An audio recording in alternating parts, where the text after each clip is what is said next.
Before Hollywood would make his name known across the world, and before Stuart Lake's book would secure his legend in the imagination of Americans, if somebody wanted to learn about Wyatt Earp, then they would have to turn to periodicals, like newspapers and magazines. Thankfully, several newspaper interviews with Wyatt Earp exist, and his words were saved in print. This video will show 3 quotes from those interviews.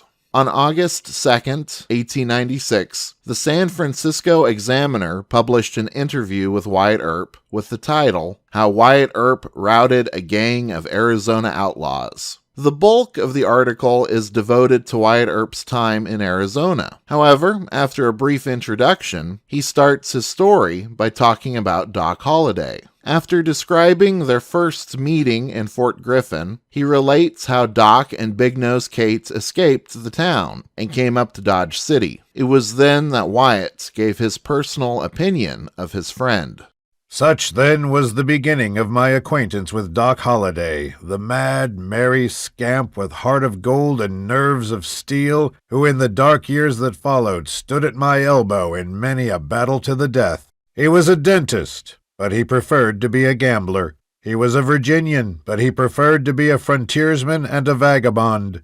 He was a philosopher, but he preferred to be a wag. He was long, lean, and ash blonde, and the quickest man with a 6-shooter I ever knew. It wasn't long after I returned to Dodge City that his quickness saved my life."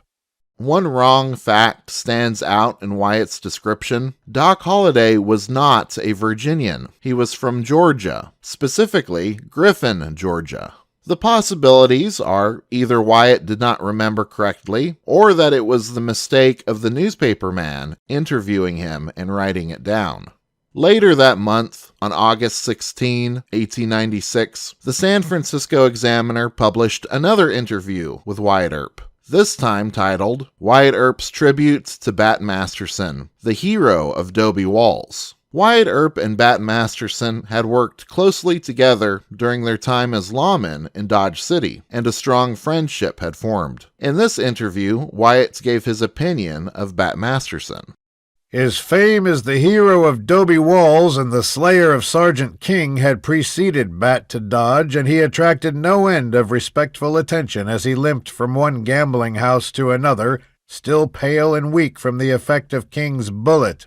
Bat was somewhat of a dandy in those days, but before all else, he was a man. Not that his physique entitled him to attention beyond other men, for in his case nature had packed a big consignment of dynamic energy into a small compass and corded it up tight. But there was something in the way his bullet-shaped head was mounted on his square shoulders, something in the grain of his crisp, wiry hair, something in the tilt of his short nose that bespoke an animal courage, such as not every man is endowed withal. Mere animal courage has made many a man a brute and an assassin, but Bat Masterson had a wealth of saving graces which shone from the honest fullness of his face. I have already spoken of his eyes. They were well-nigh unendurable in conflict, so bold, so bright, so unmitigable was their gaze, but in moments of peace they danced with mischief, with generosity, with affection. A small and carefully nurtured coal-black mustache half hid a mouth which was readier to soften in mirth than to harden in anger, and the stubborn chin beneath was cleft with a dimple that physiognomists interpret as the symbol of a kindly heart.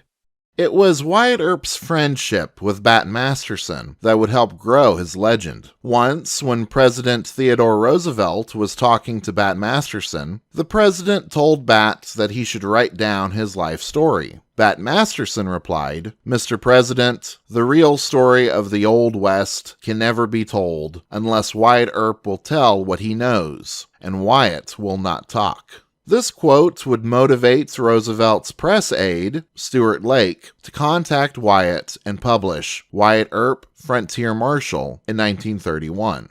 In 1882, following the Earp Vendetta ride, Wyatt Earp and his brother Warren left Arizona to go to Gunnison, Colorado. It was here that both Warren and Wyatt were interviewed by the Gunnison Daily News Democrat. The interview was published on June 4th, 1882. From the interview, we learn about Wyatt's frame of mind following the conflict with the cowboys, although the interviewer described Wyatt as being cautious as to what he said.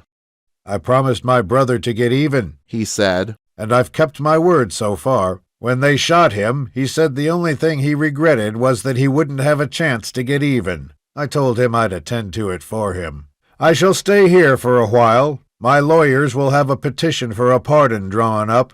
Everybody in Tombstone knows that we did nothing but our duty. Anyway, I'd do it over again under like circumstances, and all the best people there will sign the petition.